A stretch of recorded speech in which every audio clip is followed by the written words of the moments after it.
Did everyone do the homework? Yeah, like the form.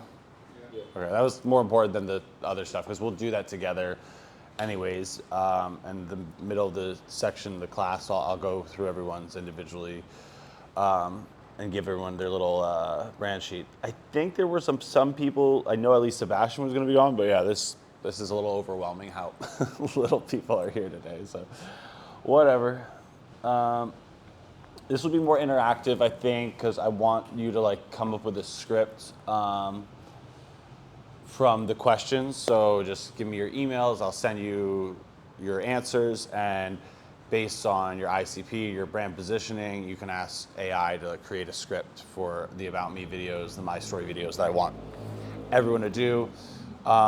I think we can do a few of them next week as well. Like if you don't want to shoot in a more of a naturey setting, like I can use my camera or set the mics up or whatever, and people can shoot the videos here, the talking head. You just have to assemble all of your B-roll and everything.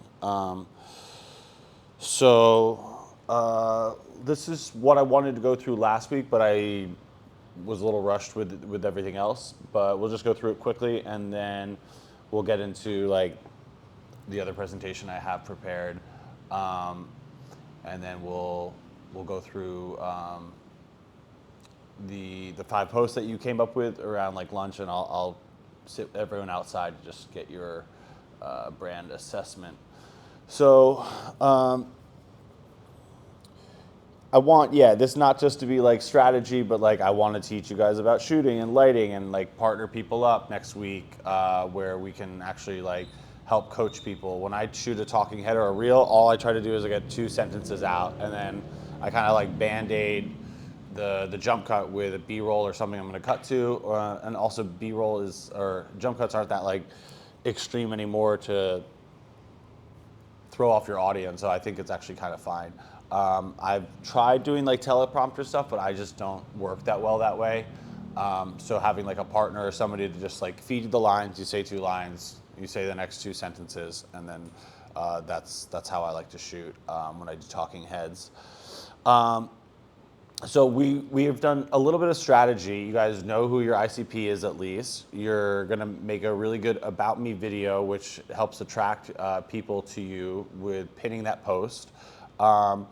And then understanding that production is all about being efficient and effective. And I get overwhelmed, like I talked about this last week, but if you can do, 2 or 3 days a week where content is taken care of, then like that's the goal of this. So you don't feel overwhelmed where, oh my God, I have to post 7 times a week, I have to post 6 times a week, and I'm doing it every morning completely from scratch. So your signals are going to be kind of overlapping with your pillars. I was saying you should have stuff that shows you're an expert, stuff that shows you're giving educational content, and then showing you're vulnerable as well, and what makes you you. So those signals are going to hopefully attract those people based on your messaging. And through the lens of your ICP and your superpowers, all your script should be based off that. So if you have Claude, use projects because that will all kind of be in the same place. There's these markdown files that you can create. So what we've done last week, you can make these markdown files. If not, you can put it all in like one sheet, and hopefully ChatGPT will remember that as well. So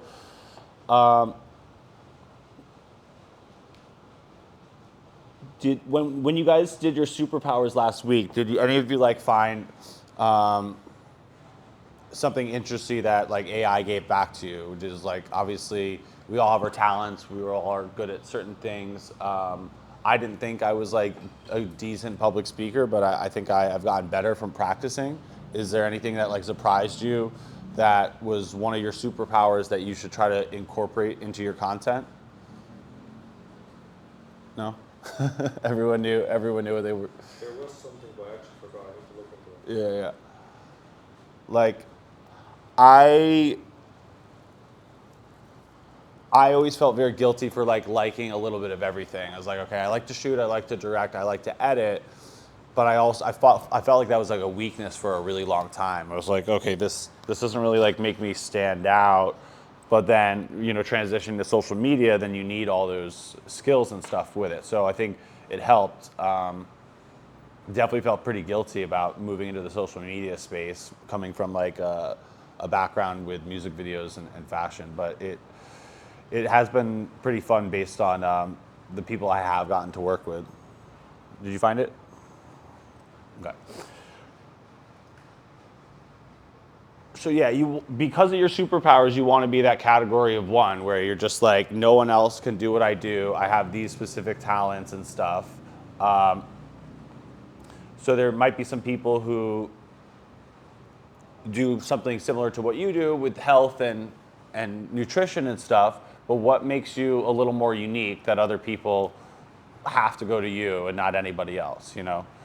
Is it just because you live in Bali? Is it because you speak Russian and English and you have a wider net to cast? Or is it your approach with working with people? Do you work with people who are over 35 and are just trying to get back into health? So just like figuring that out is going to be something just as important as your superpower. No, that will definitely make you stand out. Like I feel like I do like to talk to people too and figure that out. Like my mom's a therapist. I do want to dive deeper into that. Okay, so it's instead of just like, okay, why do you feel a little like unmotivated to sit in front of the camera? Oh, okay, well, you hate editing yourself or whatever and watching. Like, okay, so like let's work through that instead of just like, all right, well, you should do this, this, and this, and this. It's like I want to also like bring a little bit of like just self-reflection and like a little bit of like a diving deeper to the root cause of why we feel certain types of way. Like I hate editing myself completely, but I do it and I get over it. But what's the end goal? Are you gonna only shoot content where you're just like doing a voiceover and then editing it? Then that's also a lot of work too. It's always nice to have like something to cut back to where you're shooting. So yeah, just having like kind of like a holistic perspective of like content, what your blockage is. Like I think that's also kind of what makes me a little more unique too. I don't want to just give you a document and this tells you the export settings and this tells you how you should edit these things. It's like, no, let's figure out how you can show up on camera without feeling bad or guilty and just being pretty productive about it. I think that's the one thing where it is going to stand yourself out from anybody else too. So if you do like health and nutrition, like is it the way you talk to them and make them feel comfortable? Like a lot of people who are finally maybe on that journey are going to feel guilty for not starting sooner or something like that. But it's just giving them the tools, but also just like, not making them feel bad. So your authority statement is pretty important. I want this to be incorporated into your script. Like when I was talking last week about the elevator pitch too, like can you say what you do in like 2 or 3 sentences to effectively get the point across of like who you help, how you help them, and it's not just I do this. You get somebody from this. What's the word? This condition or this place, and then they get to B. They're from A to B. Like that. That's what I want. Like the authority statement to kind of have as well. You're fine, man. No one's here.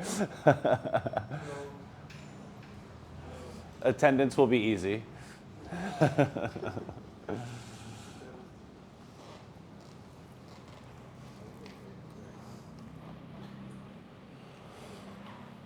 So the reason I had you guys do that homework with the questionnaire is we have very unique stories and things that have happened to us, but they have universal themes. So to figure out what would resonate with your potential clients or audience by figuring out like, okay, this point in my life, that's gonna connect with somebody who I want to hire me or whatnot. So I'll send everyone like the answers that they did, but just think about that too. Is like I think one of my favorite questions in that form is like, if you were a podcast guest, what would you want to share to the audience, or what would you want to be asked? I think that's like super important to think about that. Like if you were to write a book and you had like 5 chapters per each decade, what 5 stories when you were like 10 to 20 were super important or life changing? Same from like 21 to 30. What 5 chapters would you write about that were meaningful enough to you? And it's just a good exercise to do. And then from that, go back to AI. Now that it knows your ICP and everything else, so like, okay, these things happen to me. Obviously, you don't have to get super detailed, but just get like the broad strokes. AI will give you like some concept scripts, and then you could just go back and further edit them where you're like, okay, I'm gonna like talk a little bit more about this. Or if you just have bullet points, I think that's better if you're shooting, because if I do script something, I want to say everything verbatim because I feel like I was intentional about how I wrote my script. So what I found also is pretty helpful is like the reason I'm also doing this is like it's all about like a little bit of my own market research. If you guys have questions at the end, if I see how this whole format works in a 7-week course, because I do have like a 2-month offering and a 3-month offering. I think polls are really important. So if you guys can do polls consistently, like at least like once or twice a week, where you're asking like what they want to hear more of, or you can just ask about like what content they want to hear more of, like what would be super helpful. And if you don't have like, I said last week, you should have, a freebie offering, a low ticket thing, a mid tier, and a high ticket thing. And the free thing is just trying to collect someone's email and stuff so you can market to them more efficiently. Like if Instagram goes away or shuts down, or Meta has like an outage, how do you connect to those people if you only have their contacts through Instagram? So doing polls is like a great way for like market research. But you could also ask like what would be like a freebie that would be useful for you that you'd actually see value. Something simple like a PDF is fine, but like I think it should go maybe a little more like higher level. Like I send out audits to people just to see like if that's useful for them, if that's actually something that was like effective for them moving forward, and then they almost build a little more trust with me as well. So if you could do something more tailor-made, think of that too. But like ask polls. People love like voting on those things, and maybe you won't get that many responses, but you'll still have like a little bit of data that you can go forward to kind of tailor to what I want to make next week, what content I should kind of focus in more on. Oh, this would be really effective to seeing if this works for my client, and did I get an email out of it? Another really good thing to do with you when you have your ICP is like asking, I didn't make you guys do this, but I would definitely suggest it, like asking AI, what are 10 pain points my ideal client has? In the Google thing folder I sent you guys, there was another like deeper dive into ICP where it's going to talk a little bit more about like their pain points, their triggers. We talk about like their life experiences. So if you want to go a little deeper into your ICP, I'd suggest that workbook in Google Docs, and then from there you can figure out their pain points and triggers. And if you can address a pain point and trigger within the first like 5 to 10 seconds of the hook of just like, hey, does this ever happen to you? Blah blah blah blah blah. I figured out a way to get through this by doing this, this, and this. So finding out the triggers, doing a little bit of a deeper dive into pain points from your ICP is super important, because then you can address those things. And then you could keep feeding AI where you're just like, okay, well, how do I answer these questions? If I'm on like a sales call with this person, what are these questions they're going to ask like before they sign on working with me or whatever? And you already have this like kind of laid out because you've already done the work to understand, okay, yeah, this is something they're going through. This is something they want help with. oh, they have reservations about this, they have reservations about that, but I already kind of know what I'm gonna be getting as a rebuttal if they're like cautious about signing up or working with me. So definitely do that workbook if you have some time. Maybe actually I'll probably make it a homework assignment this week. It will help for the My Story video. So the more specific you can get, like when I did the ICP a while ago, I made a name for him too. I said his name is Alex Rivera. He's 31 years old. He's from Florida. He's been doing this for a while. Like I got super specific, and then every time I went back to like ChatGPT, if I had a script, I'd be like, or Claude, I'd just be like, hey, does this fit like Alex's like pain points? Does this resonate with him? How can I make this more specific? I don't know how many of you guys use Claude, but you can get really specific with like skills as well, and ask it to do like a check through the lens of my ICP or whatnot. I'm sure ChatGPT will let you do that too. But yeah, the more specific you get on that, I think it just gives you that extra like layer of like of a round of notes that you can do.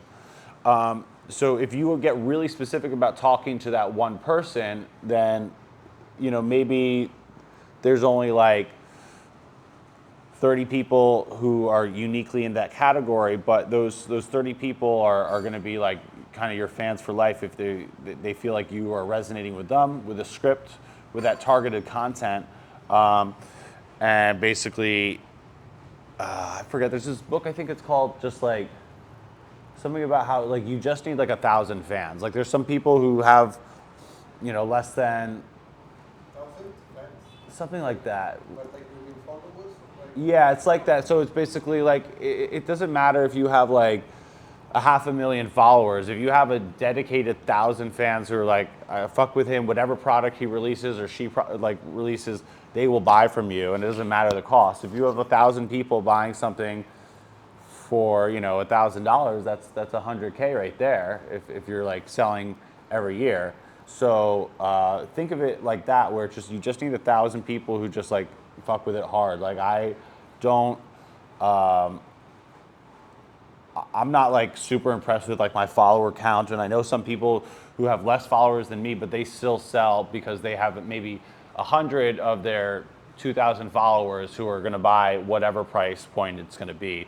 So yeah, the more specific you can get, targeted, and then the trust, I think, is like some of even though like being an expert and showing your educational content, I do honestly think that the vulnerable like personal stories, that's going to actually like win you over with a lot more people, because they're gonna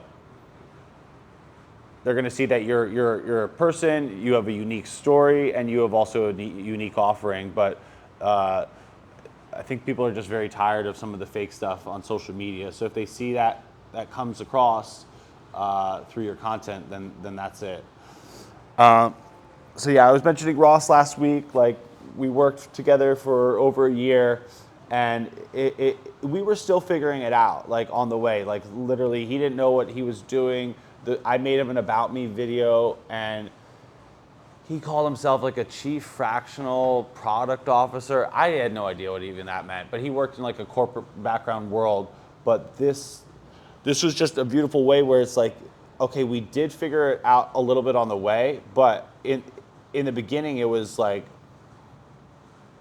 him just getting comfortable in front of the camera, him understanding like my type of style, and then we just grew together and worked off of each other's energy. But whenever we shot, we got like at least 8 reels together, so that was like a couple of weeks worth of content. He actually had like another team where he had someone do like animated reels and stuff too, so it wasn't like always a talking head, always something like a little creative, interesting B-roll. But what I learned from him is what I'm trying to teach everyone here now, is that it just takes some consistency. And I think if you don't get too overwhelmed with like what's going to happen in like 90 days or 2 months or whatever, if you can just take it like a week at a time. Okay, these first few weeks are just strategy, figuring out a few things.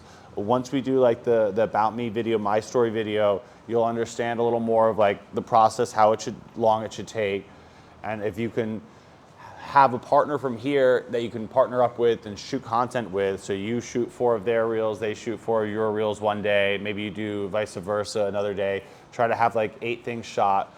If you are also putting in carousels, that can be 2 weeks worth of content. 4 reels one week, 4 reels the next week, and then like 3 carousels in between there. So we will have a whole 90-day content plan, but like let's just do one step at a time with the My Story video, and I want to show you his video and a few other examples of it, and then we can get into the scripting in a little bit.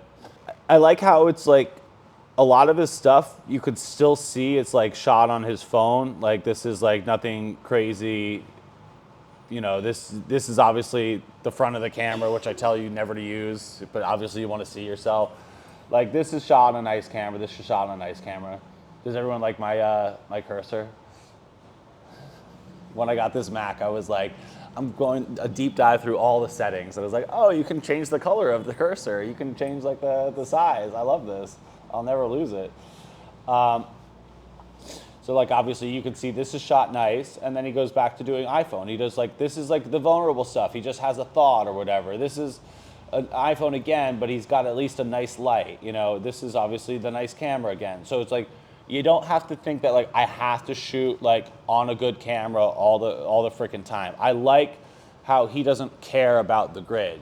So like I'm background photo video, I feel like I do have to make my grid look nice. He doesn't care. It's just like, but he's gotten to a point where for a while it was just like iPhone content. You see, this is just like, this is not a good camera, this is not a good camera, but it's edited well and his message comes across. And then for a while, it was more of these like these reels that it was just like B-roll from movies and stuff, and then obviously decent camera. Like I can tell from the lens, Also, I shot some of those, but the mix of content I love. Like I don't want you to have to think that it has to be beautiful, perfect content all the time. The best stuff about his content is that he'll do like a voiceover, and like the editor we used just did a really amazing jobs with captions and B-roll. So like this is one of my favorite ones.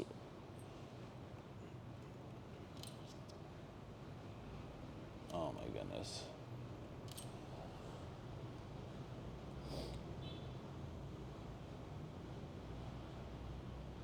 Or well, you get the idea. So it's like basically, a shot from like Shawshank Redemption, a shot from Good Will Hunting. It's like, but it's interesting enough, So it's like, okay, he just had to make a script, he just had to record it, and then had a really good editor put it all together where it's entertaining, But it's just all editing and captions, but captions are done in a unique way. And during animation, there's like 2 types of fonts. But this is obviously like, How much time this would probably take me like 4 hours minimum. It was took 4 days. for you? It's for us, yeah. But that's why it's like efficient to like, or it makes sense to like get a good editor. Like he's from the Philippines. Like I really like him. And so if you guys want his contact too, like, I think he likes to do like package deals where it's like, maybe 10 a month for this much price. 10 months. He'll do like 10 reels a month in that style for about this price. I can't say off my top of my head. This guy is doing reels with someone, Yeah, I know this guy. Like when I worked with Ross, I did the shooting and directing and editing, and I had him do the reels that we wanted to have more intricate captions. Some of them I did edit in the beginning, but I knew like the voiceover ones, we wanted the captions to be like hard hitting and just like pretty. I mean, this is like kind of what made him kind of blow up too. This was like, I think one of his first reels that got over like 500,000 views and stuff. And it was like, it wasn't him, but it was just a good script, his voice. But I mean, it's incredible. Like some people are just really good at this stuff. Like I have asked him to help me out with like long form stuff, and he's like, no, I don't want to do YouTube. I'm fine with just doing 30 seconds, 40 seconds. I'm like, great. He hit that niche though, where he knows what to do, and he's good at it. And so I don't use them all the time anymore. But like when I want something to look good with all of the captions, that's what I use. But yeah, like you can see there's a whole gap. Like then after he did like a really like hard amount of like these type of reels that they got a lot of views, he goes back to just like doing like mainly fucking talking about Claude and just on the iPhone, like I don't know. I think you want to build yourself up in a way where you have stuff that's going to get pushed out to your non-followers, like this kind of stuff, because it's like kind of inspirational stuff. And then once he had like a decent following, he just went back to like, all right, I'm just going to talk about Claude. I don't care. Like, I'm just taking my iPhone out. The point of Instagram is just to attract, leads to yourself, and that's it. So if you're doing that in a creative manner, but it's not like. There's more rules about like songs, I think, which is kind of annoying. Like if you have a reel over 90 seconds, it won't let you use a clip of a song for over 90 seconds. So it's like if I have certain reels I edit for this other client, and the reel's like 3 minutes, I'm like, okay, I have to add a song in CapCut or a different editing software. So there's certain licensing rules with songs, but it's not about monetizing. It's just about bringing people to you. I mean, I know it's probably good because like Instagram wants to see that you're using their stuff, and they'll probably I always think that they'll probably push it out more because of that. But yeah, I just use CapCut on my desktop too. I can't stand editing on my phone, so that's why I'm not on edits either. Yeah, no, it's good with the beats and stuff. I think it was about time that they figured something out because they were losing a lot to. I think TikTok's editing software was pretty good, and I remember so many times just editing something on Instagram and it just closed down. It just like shut off, it just overheated and Instagram shut down. So I'm glad they made their own thing, but I'm still happy with CapCut, so I don't really use it. And they have so much free stock footage and free songs, and the effects and the animations. It's like I'm so happy with it. Yeah, so listen, I made this a really long time ago. So he doesn't want to even have this pinned to his profile because it's like not really what he's about, because he's realized he likes to teach people like about he likes to teach people about Claude and stuff, but he had to figure that out on the way. But just know that this is like one of my first versions of doing this. I told you guys that I did like a personal branding course, and our first homework assignment was the My Story video. So I'm going to show you a few other examples, but like I said, Ross is like one of my best examples of somebody who I've worked with, that I will show you this, but then there's a few other About Me videos, My Story videos I will show you that I think I just got better and better at doing these kind of things.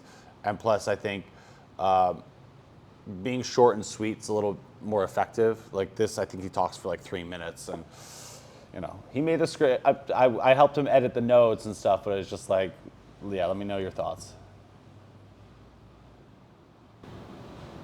I help leaders and their teams achieve greater clarity and connection whilst mentoring ambitious journalists to build fulfilling careers in product management. My journey in product management wasn't a clearly defined path. I joined a top consultancy firm after uni and threw myself. The first year I was on fire with enthusiasm and passion. I got excited about anything I set my mind to, and quickly became a brand within the company because of my energy, enthusiasm, and total love of what the company was doing. Within a year, I mapped out an entire path from where I was now to managing director by 30. But then, about 18 months in, around 25 years old, a pivotal moment came. I left the office one day and started to realize, as much as I liked the people I worked with, the praise I was getting, and the general progress I was making, I wasn't sure if I was really having much impact or really knew what value I offered. These big organizations, they give you the confidence to shine inside their walls with performance reviews and formulaic personal milestones, but they don't necessarily give you the confidence and belief to shine outside of their walls.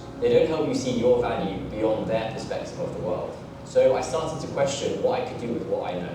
What value did I actually offer? I like the idea of startup life and the solopreneur life, and looked up to people working from their laptops from tropical locations. Then, in 2020, mid-COVID, I took a leap of faith. By this time I was 26. I'd spent most of my career in consulting, and yet didn't feel I had any specific high-value skills. I was a likable generalist. I wasn't an engineer, I wasn't a designer, I wasn't a copywriter. I didn't have any specific skill that I could offer. I knew I was a good communicator, great networker, good workshop facilitator, and had a really good understanding of how to bring teams together and align them around a common vision. But I was still confused about what value I offered and what role that would mean I could play within a startup or a big organization. I bounced from one gig to another, winging it until I figured out what value I was consistently offering, and then I came to realize where I fit. I noticed the problem so many of these companies were facing, big and small, was around team connection, clarity, and alignment. The idea was there, the teams were skilled, there was funding, but there was always something missing. This is where I came to realize what it means to be in a product role, and what it means to be a blue person. Being an ambitious generalist went from being something I felt was a weakness, to something that was my greatest strength and an absolute superpower. I just needed a framework, a title, a role, something to get my foot in the door, so I could start helping these organizations, adding value, connection, alignment, vision. I just needed a way to get in and be this blue person. And that role was product management. And now I'm really confident in the value I offer to companies and individuals, taking them from disconnected and confused to aligned and inspired. Product management has been my path from the floating confusion of a generalist to developing a tangible, impactful skill that I genuinely love, I'm good at, I can earn a living from, and the world needs. I'm Ross, a product coach. So at the end is like the Ikigai stuff, if you guys know about Ikigai. So obviously, very long. Like I don't want to make any videos that long. I always want it to be like 90 seconds or less, people's attention spans. But you do get to a sense of who he is within a short amount of time still. But he was still like kind of figuring out what he was doing, and now obviously it's more into Claude and AI stuff. So just to plant the seed, like let's create one that looks like that. What was that? Who is this guy? I have no idea. But like I said, I started doing a lot of these because like My name is Ayub Sami. I really liked this experience of just like a one-off. Let me do this. Ayub Sami means my own joy. I've been experiencing. So this is my favorite. This is my favorite one of everyone's I've done in the past like 2 years. In life for about 27 years, and in that time I've been blessed to find my purpose as far as like what I bring to bring to the world. Resonance and stems from my name. I bring very great joy in the form of music, in the form of vibe, experiences. I'm a conduit for heavenly frequencies to enter into this one. My journey has been much like yours, full of all types of things, but recently it's been a lot of unlearning, a lot of reprogramming and resetting my own mind, healing myself. I came out to Southeast Asia to heal myself, to align more with my artistry, both on a spiritual level and on a physical, tangible level. Yeah, I've been healing, I've been doing the work. I realize that the best gift that I can give to the world is myself at my most peaceful, my most joyful. I invite you to experience my art, my world, and everything that I've created in that place. Thank you. So obviously that was a lot more fun for me to do because I also come from a music video background, and he gave me, an instrumental version of his song, and like every snare, I was like doing a couple edits on the snares and the bass. So that was quick though, and all I had him do was answer like that questionnaire I sent you guys, and then from that I just created a script that he helped me out a little bit editing. Obviously, he's like a musician, so he's a little more poetic. So the way he wanted to say certain things was more in like metaphors and stuff, which was great because like I thought this turned out like I said is one of my favorites. But that's it. Like I want a script to be created from the questions you did, and just be able to be like, I want to have this as a pinned post, so when people come to my page, they're like, I fuck with this person. Okay, I get what they're about and their vibe. And obviously, I shot some of the B-roll, which is the stuff where he's not talking. This is a talking head here. Obviously, the shots that are not him talking, that's B-roll. He gave me some footage from before. I collected some of the other footage and putting it all together. Like in Ross's, you see there's like a lot of old found footage of him in London back in the corporate office days. So that's also kind of going to be some of your homework, is to like figure out some old footage that's going to like bring this whole video together, that we're going to make sure is all created by next week or the week after, if we can at least get the script done this week. My name is Ayotemi. Let's see. Ayotemi means. Stay travel. I'm Ross. There's Ross. Hi, I'm. I wasn't quoting. Don't know this. Yeah, so yeah, I did a few, and like Ayotemi's the best. I really do like that one. I think it really speaks well to like what it could be script-wise, poetically, visually, and I was just happy I found a fun song to to go along with it.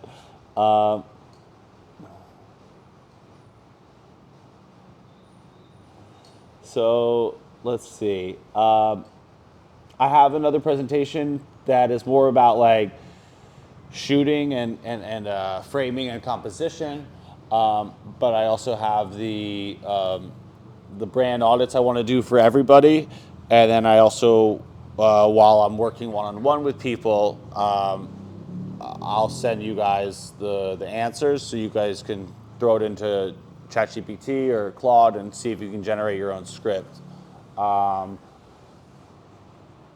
So what do you guys want to do?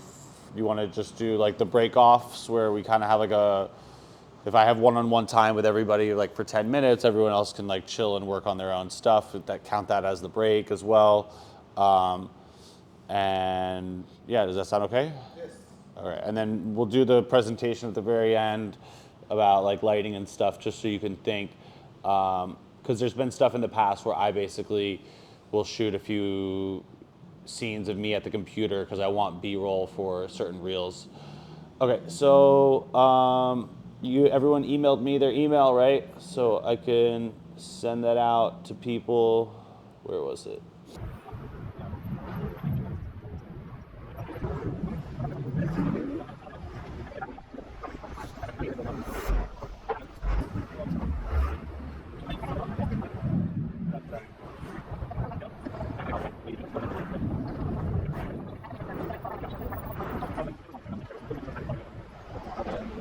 In the combination of the brand audit I gave you guys and the questionnaire, the About Me question, put those together into AI and ask to make a script, and just say like, I'm trying to connect with my target audience. Obviously, you know, add weeks one homework too if you can.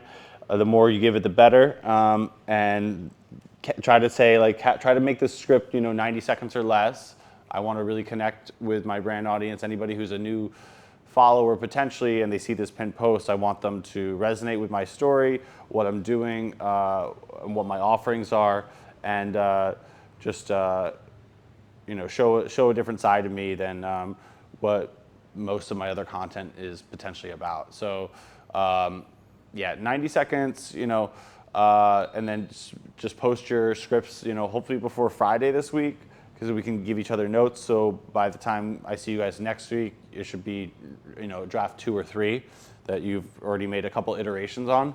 And then we can start the class by just sharing that we're happy with this. And if some of you are happy with this type of location, we can shoot on my really good camera. We can practice. I'll take a step back. We'll do a little bit of a equipment, lighting, and kind of summary, and then I want to see you guys help each other film, where it's like, spit the 2 lines to the person who's being recorded. One person's like looking at the camera and the audio levels, and one person's coaching the person how to speak. And if you want a more of a nature environment with like Bali and plants and stuff, maybe you would want it more outside than here with records and disco balls and stuff, then maybe you can partner up with somebody here and then they can help you film it. But after we've already done a little bit of a training with lighting and composition, because that's the presentation I'll do. You're in Ubud, you're in Ubud, Fanny's also in Ubud. Maybe you guys can help film each other there after we have that little session. And the person in Uluwatu doesn't seem like she's showing up, so I guess everyone else is in Canggu. No, there was one guy from Uluwatu who came, no, she actually never showed up last week, but I get it. It's like an hour and a half. Like Ubud's an hour, Uluwatu is a bitch, and she sees that I'm posting on YouTube, so I'm sure she's trying to avoid the 3-hour sandwich of driving here to there. So yeah, finish the scripts, post it in the group, and we'll just hit the ground running with just an equipment session, and then whoever wants to shoot here will just shoot, and I'll give you guys some coaching tips on the way. But